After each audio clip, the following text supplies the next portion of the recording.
जिंदगी में कितने भी दुख आ जाएं, कभी उनसे भागना मत, क्योंकि जितना भी कोशिश कर लो, मुसीबतें आपका पीछा कभी नहीं छोड़ेंगी। इसीलिए मुसीबतों का डट कर सामना करो। एक व्यक्ति अपनी जिंदगी से बहुत दुखी था। उसे समझ नहीं आ रहा था कि उसके साथ हमेशा बुरा ही क्यों होता है। घर पर परिवार वालों से अनबन, बिजनेस में व्यापारियों के साथ अनबन, मित्रों के साथ बहस। उसे समझ ही नहीं आ रहा था कि यह क्या हो रहा है और क्यों हो रहा है।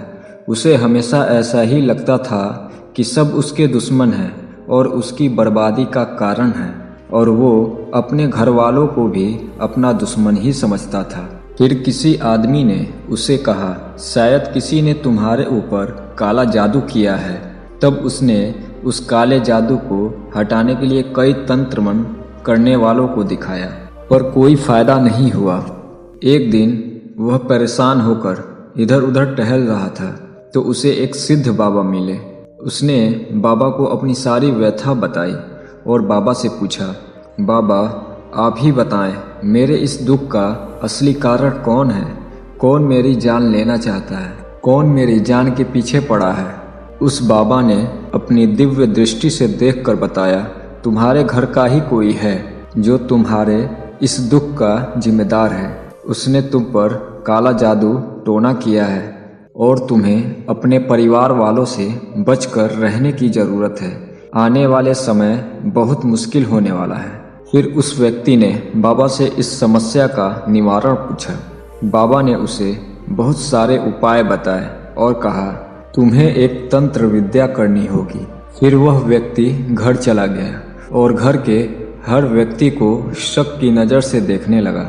रात हुई और वह व्यक्ति बाबा के कहे अनुसार तंत्र मंत्र करने के लिए डरते डरते शमशान पहुंचा। उसने देखा कि एक चिता जल रही है और उस चिता के पास एक व्यक्ति बैठा है जो जोर जोर से हंस रहा है और कह रहा है, अरे ओ भाई, चिता पर सवार होकर कहाँ जा रहे हो?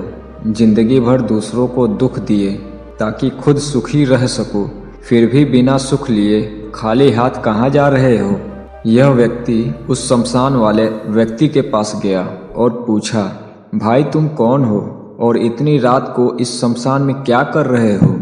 तो वह व्यक्ति ने कहा, मैं एक सन्यासी हूँ और यहाँ आता हूँ जीवन को मृत्यु में बदलते देखने के लिए कि कैसे सदैव अपने आप को अमर मानकर कर्म करने वाला व्यक्ति दुख से पीछा छुड़ाकर सुख के पीछे भागता है और अंत में यह देह छोड़कर अग्नि में भस्म हो जाता है। फिर सन्यासी ने उस दूसरे व्यक्ति से पूछा, तुम इतनी रात को शमशान में ज्ञान प्राप्त करने तो नहीं आए होगे, क्या स्वार्थ सिद्ध करने आए हो?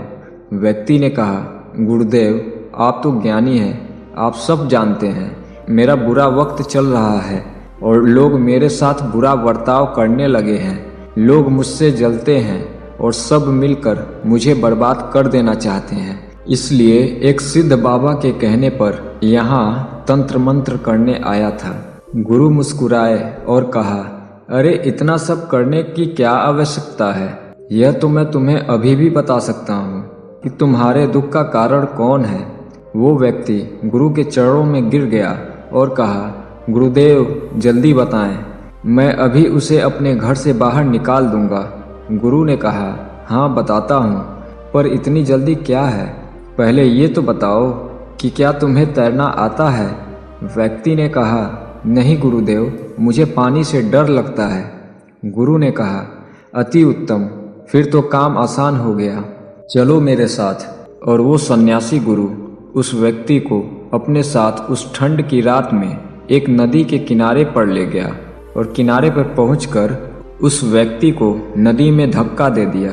पानी बहुत ठंडा था और उस नदी का जल इतना गहरा था कि कोई भी डूब जाए। उस व्यक्ति को तैरना नहीं आता था, इसलिए वो चिल्लाया, बचाओ, मुझे कोई बचाओ। पर वहाँ कोई नहीं था जो उसे बचाने आता। उसने हाथ पैर मारने की बहुत कोशिश की, पर कोई फायदा नहीं हुआ। वो व्यक्ति डूबने लगा और उसने सन्यासी को मदद के लिए पुकारा। सन्यासी पानी में कूद गया और उस व्यक्ति को बाहर खींच कर लाया और उससे पूछा, क्या तुम ठीक हो? उस व्यक्ति ने कहा, क्या तुम कोई पागल हो क्या? सारी दुनिया मुझे मारना चाहती है, तुम भी उन्हीं में से एक हो। यह सुनकर गुरु बहुत जोर से हंसे और उस व्यक्ति को अपने झोले से कंबल निकाल कर दिया और कहा, शांत हो जाओ और पहले मेरे कुछ सवालों के जवाब दो।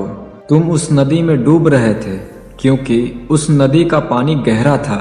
व्यक्ति ने कहा, हाँ बिल्कुल सही, यही वजह थी। गुरु ने फिर कहा, तुम उस नदी में डूब रहे थे क्योंकि तुम्हें कोई बचाने नहीं आ रहा था। व्यक्ति ने कहा, हाँ आप बिल्कुल सही कहते हैं। गुरु ने कहा, तुम उस नदी में डूबकर मरने वाले थे क्योंकि मैंने तुम्हें इस नदी में धक्का दिया था। व्यक्ति ने कहा, हाँ यही बात है, आपने ही मुझे धक्का दिया था। अगर आप मुझे धक्का नहीं देते तो मैं नहीं डूब रहा होता। अचानक गुरु उस नदी में कूद गए। उस ठंडे पानी में गुरु बड़े आराम से मजे लेकर तैर रहे थे और बहुत दूर तक तैरने के बाद वापस उस व्यक्ति के पास आकर बैठ गए। आसपास की लकड़ियां इकट्ठा की और आग जला ली। फिर उस व्यक्ति से पूछा, यह नदी भी यही है? नदी का पानी भी गहरा है और मुझे किसी ने धक्का भी नहीं दिया और ना ही मैंने किसी को मदद के लिए पुकारा, फिर भी मैं इस नदी में नहीं डूबा। क्या यह चमत्कार नहीं है? व्यक्ति ने कहा, इसमें कैसा चमत्कार? आपको तैरना आता है तो इसलिए आप नहीं डूबे। गुरु मुस्कुराए और बोले, बस यही तो है जो मैं तुम्हें समझाना चाहता हूँ। इस दुनिया में किसी के पास कुछ हो या ना हो, एक चीज अवश्य होती है, परिस्थितियाँ। यह परिस्थितियाँ सबकी अलग अलग होती हैं और इस नदी की तरह ही होती हैं।